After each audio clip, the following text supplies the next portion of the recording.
Hello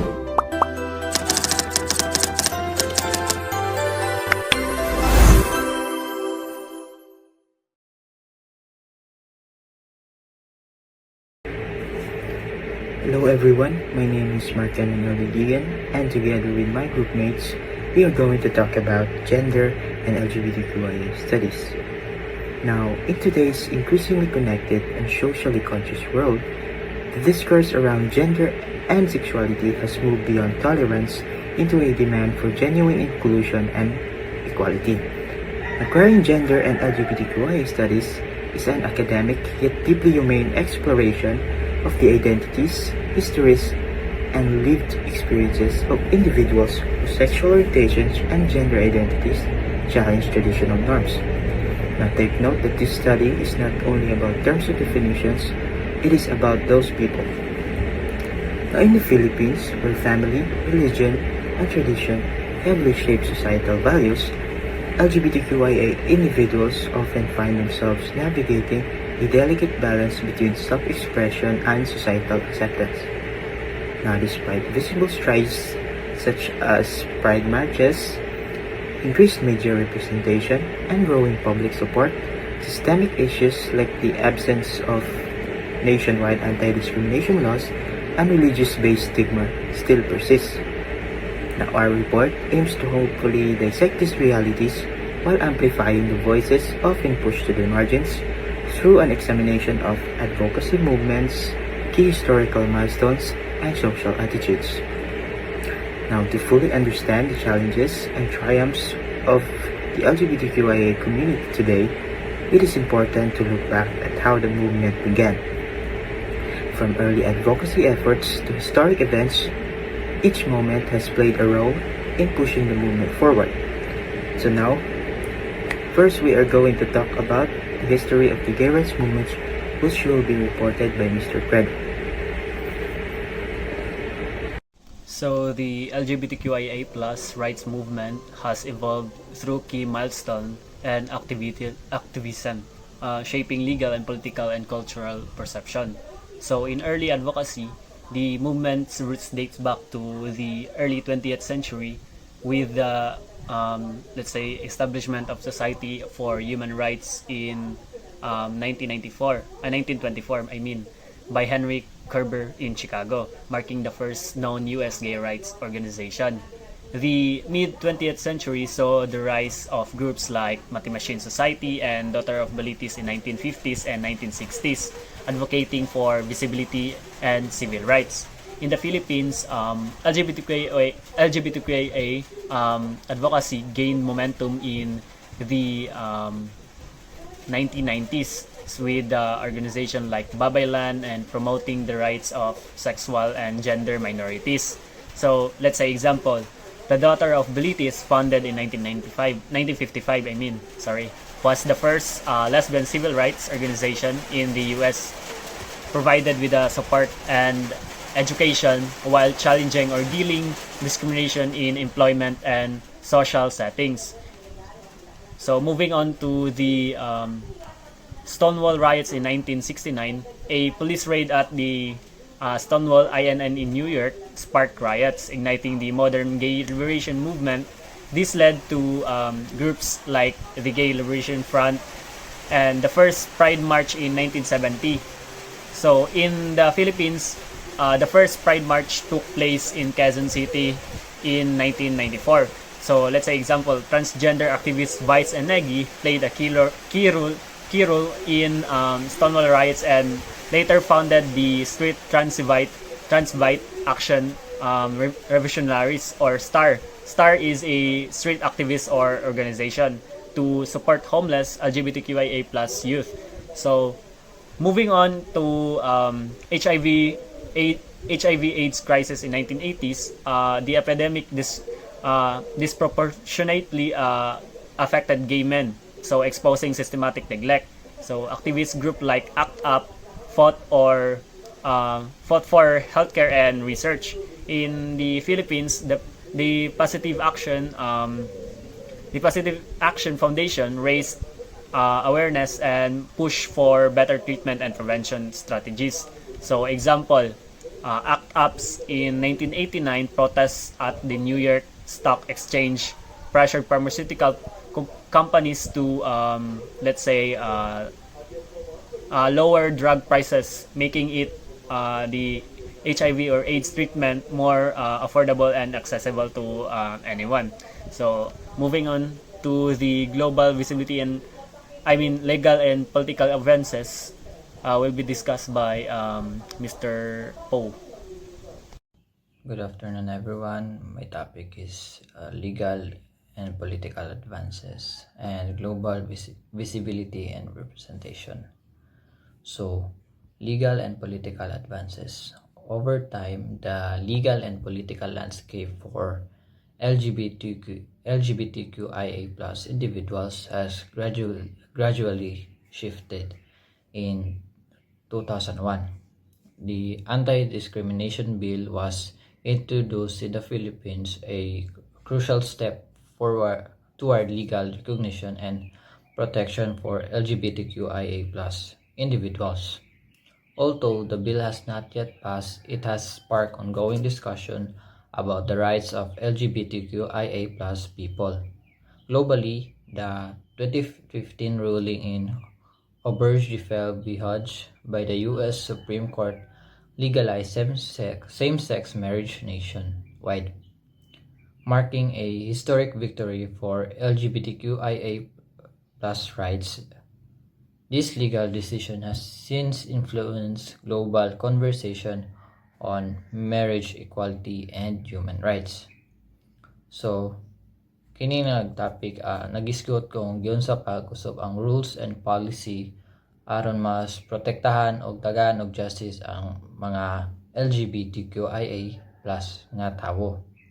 So, sa Pilipinas, isugdan ang Anti-Discrimination Bill atong 2001. Wala pa ni na himong balaod hangtod karon, pero dako kayo ni og tabang kay nagsugod na ni og discussion kabahin sa katungod sa LGBTQIA+, sama sa patas nga pagtrato sa trabaho, eskwelahan o ubang lugar. So, sa Estados Unidos atong 2015, ang kaso nga Obergefell gidaog sa Korte Suprema. Gisulti sa korte nga ang same-sex nga magminyo o legal og dapat dawaton.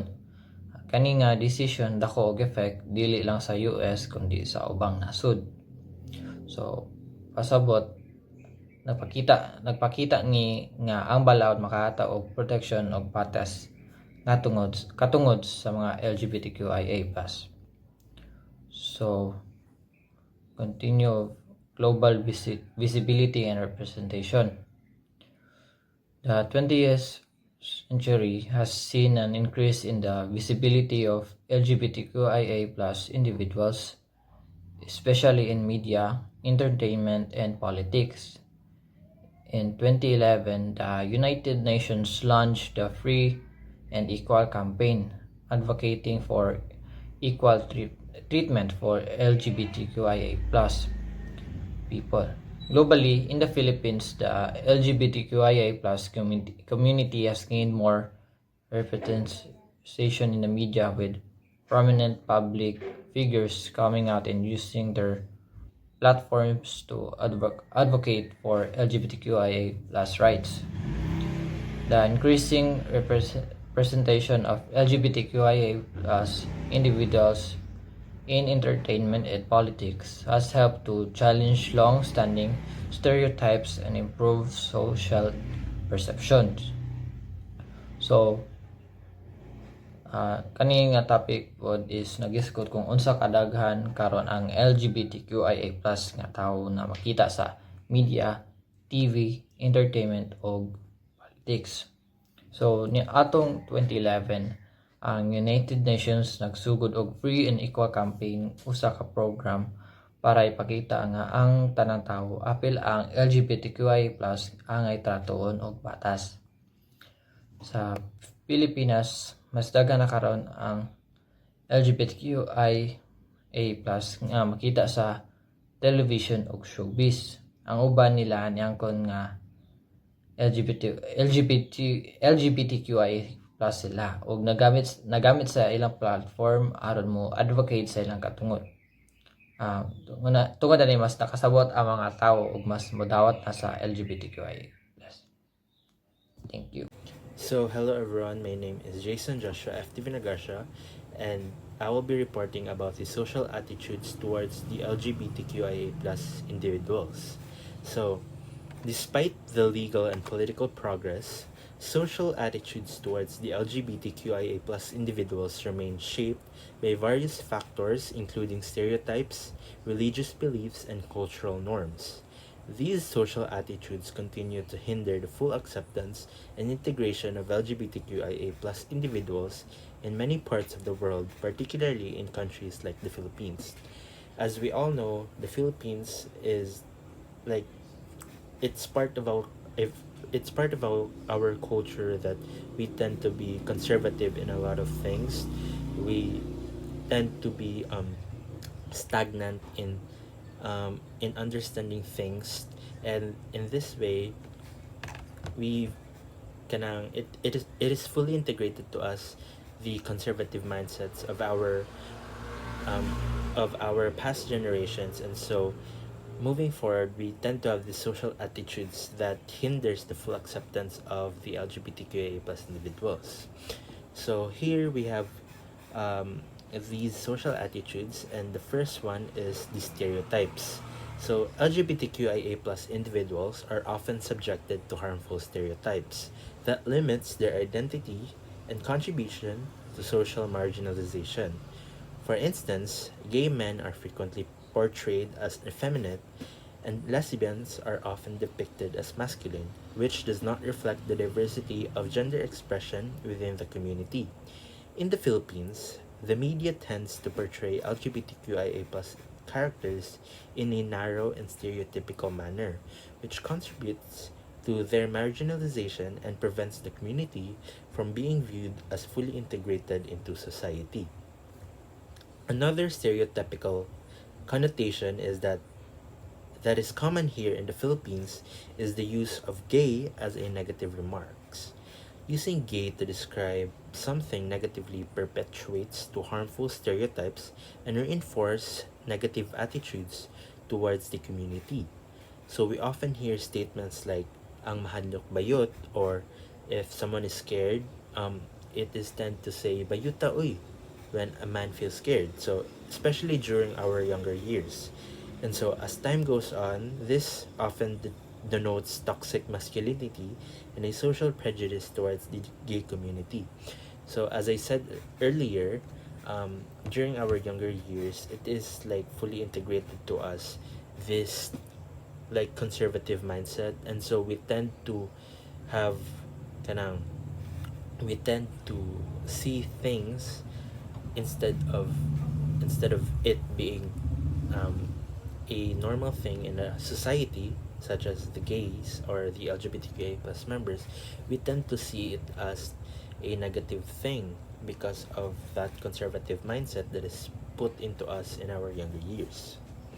So another stereotype in the LGBTQIA plus community is hypersexualizing these individuals, or in another term, the members of this community is overly focused on sex, overemphasizing sexual desires and depicting them as excessively promiscuous, flirtatious, and overly sexual.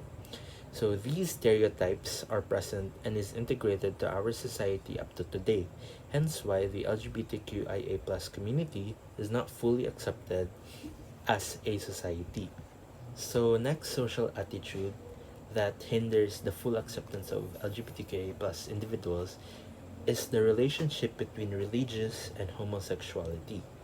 In the Philippines, a predominantly Catholic country, religious belief have a significant influence on public attitude towards the LGBTQIA plus individuals. Many religious groups condemn homosexuality based on interpretation of sacred texts.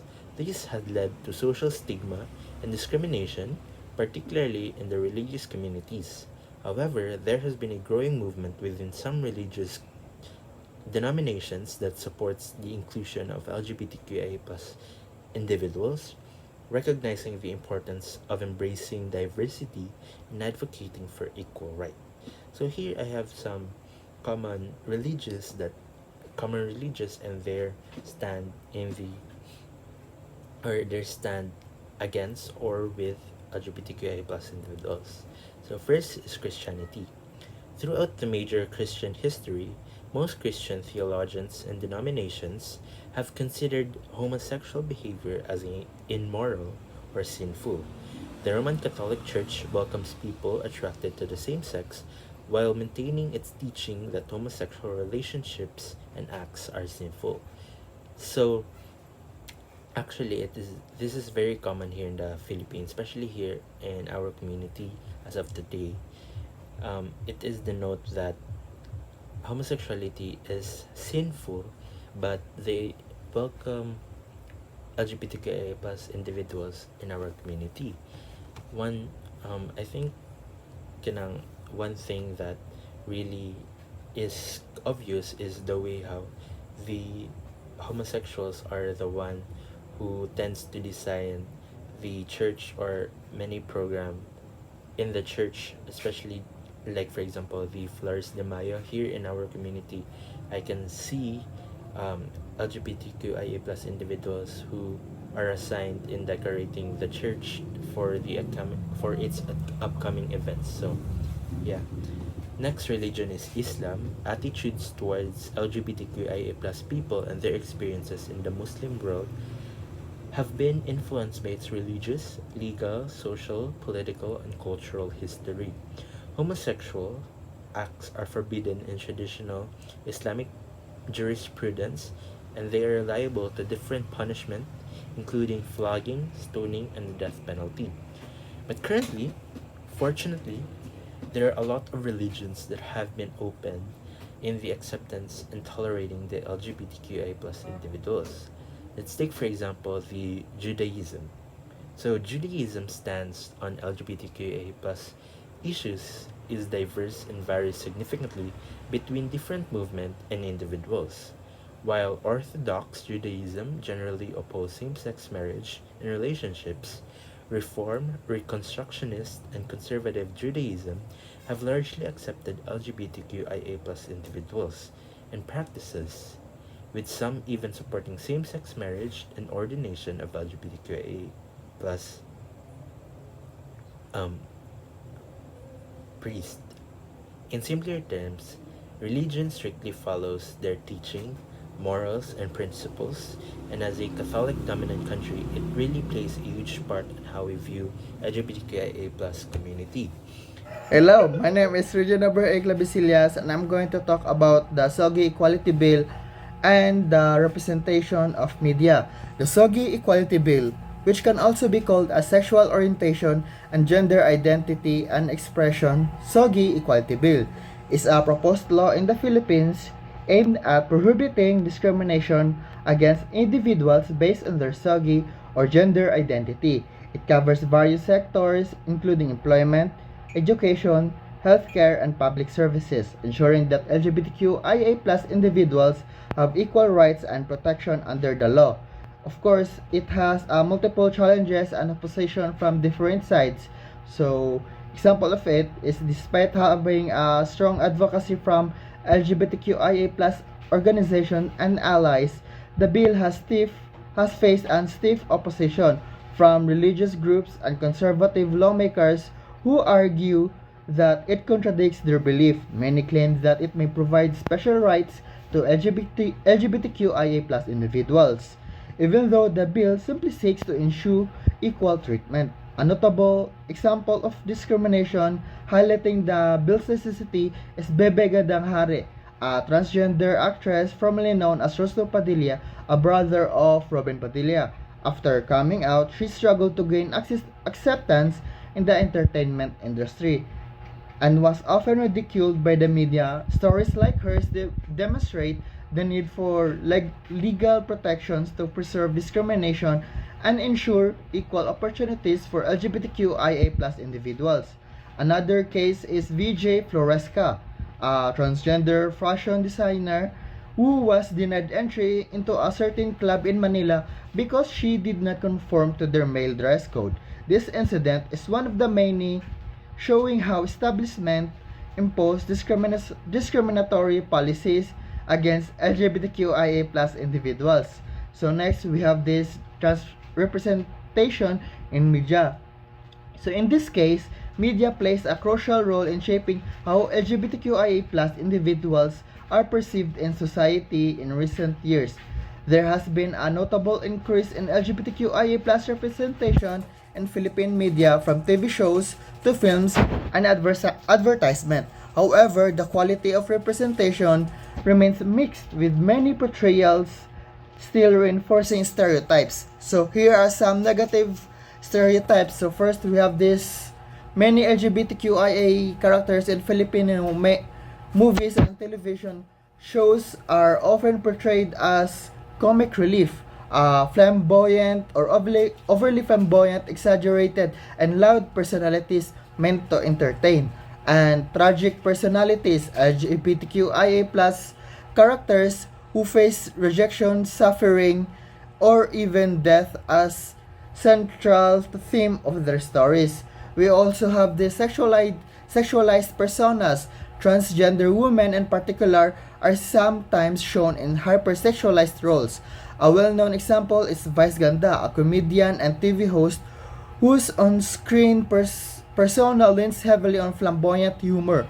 While Vice Ganda has used their platform to discuss LGBTQIA plus issues, many of their roles still cater to the stereotypes of the funny sidekick gay character.